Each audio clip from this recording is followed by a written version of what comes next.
बिस्मिल्लाहिर्रहमानिर्रहीम। अस्सलाम वालेकुम नाजरीन, मैं हूं सादिया गुल। आप देख रहे हैं मेरा यूट्यूब चैनल।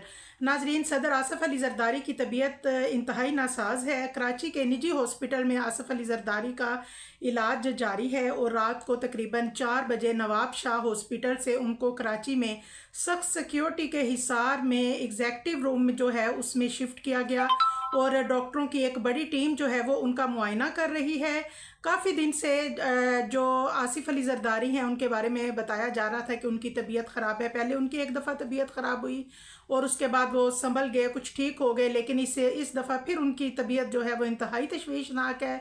और उनकी तबीयत इतनी ख़राब थी कि वो ना तो ईदगाह जा पाए नमाज़ पढ़ने के लिए, और उसके बाद वो ईद के दिन लोगों से भी उनकी मुलाकात ना हो सकी क्योंकि उनकी तबीयत इंतहाई नासाज थी। और इसी तरह पहले उनको नवाब शाह हॉस्पिटल में शिफ्ट किया गया, लेकिन जब उनकी हालत ज़्यादा ही तशवीशनाक हुई, ज़्यादा नासाज हुई, तो उनको कराची के एग्जेक्टिव रूम नंबर 6 एक निजी क्लिफ्टन के एक निजी हॉस्पिटल में उनको शिफ्ट कर दिया गया है।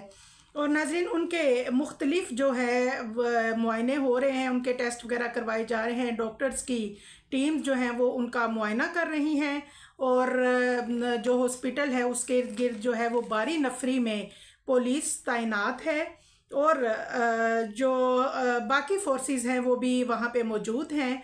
और इंशाल्लाह जो जैसे जैसे हमें हॉस्पिटल से अपडेट मौसूल होती रही हम आपसे शेयर करते रहेंगे। दुआओं में याद रखिएगा। अल्लाह हाफिज़।